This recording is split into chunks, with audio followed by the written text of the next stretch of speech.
Alright, welcome to the channel. If you're new to it, thumbs up and subscribe. Hopefully there's a few things on here today that you might not have thought of. I cater for everybody from starting out all the way through. Today I'd like to talk to you about, well, some people call it a Gypsy Scale. Others call it a double harmonic mine, I don't know. It doesn't sit naturally in the mode system. Arabian Scale, I call it an Egyptian Scale. It sounds like this.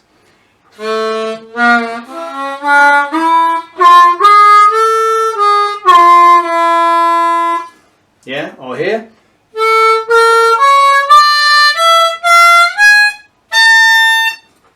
Yeah. So, let me just give you the notes as if we're playing in, I played it in I think a couple of positions there at the start, second position and first position. I'll just give you the notes of the scale and then I'll talk about it. Let's go as if we're in first position. So I've got an A harp here, so I'll be playing an E, but you've probably got a C harp. But I'll just give you it from the middle, just so that you got. So you're going to go 4 blow,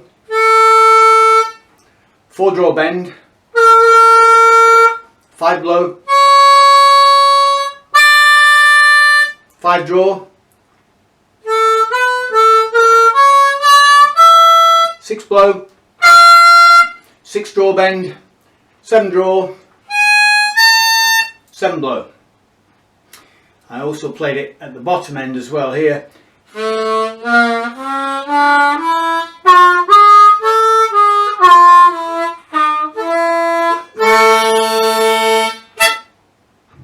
And if you noticed also, at the start of the video, I did it in a few notes of it in the second position.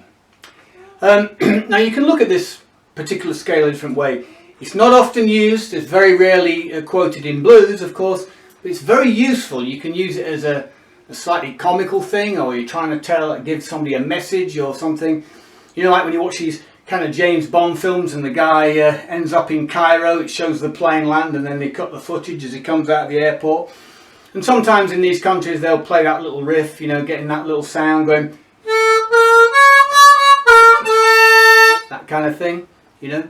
The reason why it's not used in Western music mainly is because, I mean, my background as well has been a blues player. I've been a jazz saxophonist for many years. And to tell you a little story, when you're learning jazz, you learn all these. You have to learn 600 or 700 standards. That's kind of the old way of doing it before you move on to anything else. You have to have all the progressions in your head, and then you float over the melodic line. And I'm just digressing slightly here, but with this particular scale, it doesn't sit naturally on the mode system. So when you're actually chord voicing, it's not kind of a natural movement, and that's probably why it's not used as much in Western sort of harmony and music.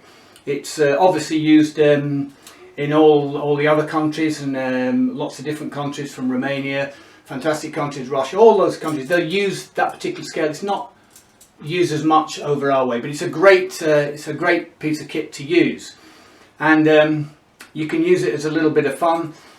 If you're playing in second position, when you drop into first position in a straightforward blues, you could use it there.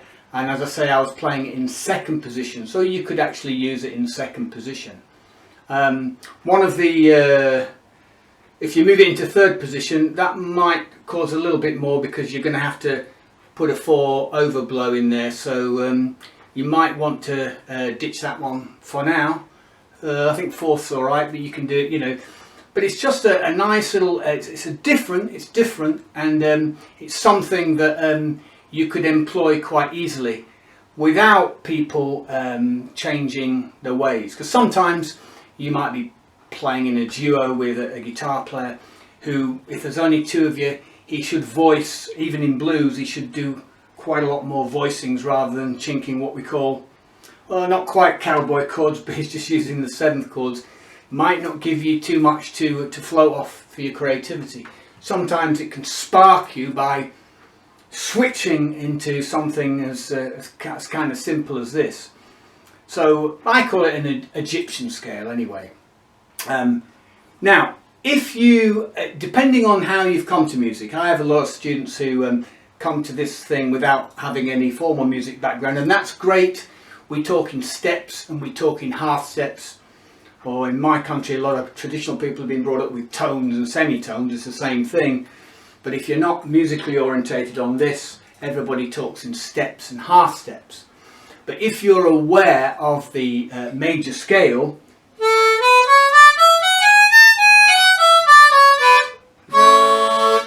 that's in first position, very easily, blow, draw, blow, draw, blow, draw, draw, blow, starting on 4 blow, and you get a C major scale. Well, if you know that major scale, if you drop the 6th tone of the scale by a half step and the 2nd tone of the scale down by a half step, then you will get this Egyptian sound, or Gypsy sound, or Arabian sound. You'll get the sound. And so obviously you can employ that rule to anything as long as you know the major scales. But if you don't come to it that way, no problem. Just listen to the notation that I gave here, and then that's, I think I did it in first position. Then you can kind of work it into second position the same way and into other positions. It's got a lot of scope actually. It's nice just to switch it. It's not kind of where blues is situated, but sometimes it might just give you a little spark or a little bit of humour in your playing or something, and depending on who you're playing with may well react and put an appropriate voicing down. But if they don't, you can slot it in and slot out of it quite easily. Okay, so that's something different to have a look at today. Thumbs up and subscribe if you can, and in these difficult times, let's all keep going with the harp and have some fun. Alright, I'll catch you on the rebound.